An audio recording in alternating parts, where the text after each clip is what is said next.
আসসালামু আলাইকুম। আজকে আপনাদের সঙ্গে শেয়ার করব মাংস ছাড়া কাবাবের রেসিপি। কি বিশ্বাস হচ্ছে না তো? চলুন তাহলে শুরু করা যাক। এই জন্য আমি প্রথমেই 3টা কাঁচা কলা নিয়ে নিয়েছি আর 4টা আলু নিয়ে নিয়েছি। এগুলো আমি ভালোভাবে সিদ্ধ করে নিব। সিদ্ধ করা হয়ে গেলে আলুর আর কলার খোসাগুলো আমি ছাড়িয়ে নিব। এখন আমি আলু আর কাঁচা কলাগুলো ভালোভাবে ভর্তা করে নিব, যেন ভিতরে একদমই দানা না থাকে। আমি এখানে 2টা আলু নিয়েছি আর 2টা আলু আমি উঠিয়ে রেখেছিলাম ভর্তা করে, এমনিতে আলু ভর্তা খাওয়ার জন্য। কাঁচা কলা যে পরিমাণ নেবেন তার অর্ধেক পরিমাণ আলু নিতে হবে। এবার আমি দিয়ে দিব মরিচ কুচি, পেঁয়াজ কুচি আর 2টা টোস্ট আমি ভালোভাবে ব্লেন্ড করে এখানে দিয়ে দিয়েছি। আপনারা ব্রেড ক্রাম্ব দিতে পারেন। আর আমি এখানে দিয়েছি সামান্য লবণ, হলুদের গুঁড়া, জিরার গুঁড়া, গরম মশলার গুঁড়া। এখন এগুলো দেওয়া হয়ে গেলে আমি হাতের সাহায্যে ভালোভাবে এগুলোকে মিক্স করে নিব। মিক্স করে নেওয়া হয়ে গেলে আমি এখানে অ্যাড করব একটা ডিম। আপনারা ডিমটা একবারে না দিয়ে ডিমটা ভালোভাবে ফেটে নিয়ে দিতে পারেন, কারণ অনেকে মাপটা হয়তো বুঝতে পারবেন না। এই জন্য ডিমটা ফেটে নিয়ে অল্প অল্প করে দিয়ে রেডি করবেন, না হলে বেশি পাতলা হয়ে যেতে পারে।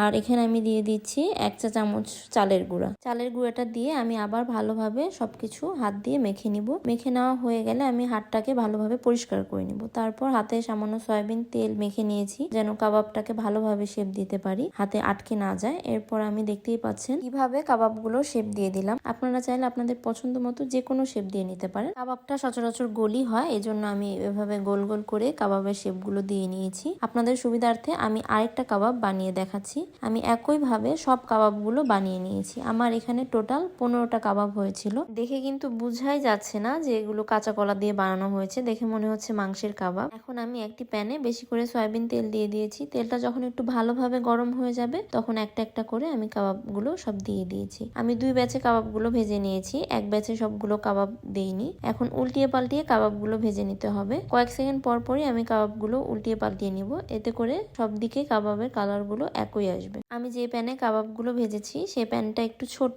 যে কারণে আমি সবগুলো কাবাব একসঙ্গে ভাজতে পারিনি। বড় কোনো প্যানে কাবাবগুলো ভাজলে একসঙ্গেই ভাজা যাবে। অন্যান্য কাবাবের মতো এই কাবাবগুলো একসঙ্গে ভাজলে ভেঙে বা ফেটে যায় না। আমার প্রথম ব্যাচের কাবাবগুলো ভাজা হয়ে গিয়েছে। শব্দ শুনে হয়তো বুঝতে পেরেছেন কতটা ক্রিস্পি হয়েছে কাবাবগুলো। আমি সবগুলো কাবাবই ভেজে নিয়েছি। বিশ্বাস করুন, এই কাবাবটা যে মাংস ছাড়া বানানো হয়েছে কাউকে না বললে কেউ বুঝতেই পারবে না। এমন নতুন নতুন ভিডিও পেতে চাইলে আমার পেজটিকে ফলো দিতে ভুলবেন না। সবাই ভালো থাকবেন, সুস্থ থাকবেন। ধন্যবাদ।